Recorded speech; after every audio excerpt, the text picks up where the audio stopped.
on est au Fouta, à Chilone plus précisément. C'est la sonkorisation.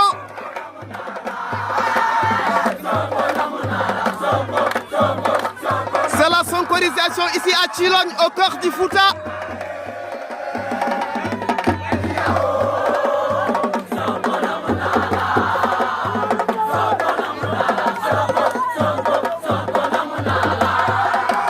C'est en mode, c'est en vogue.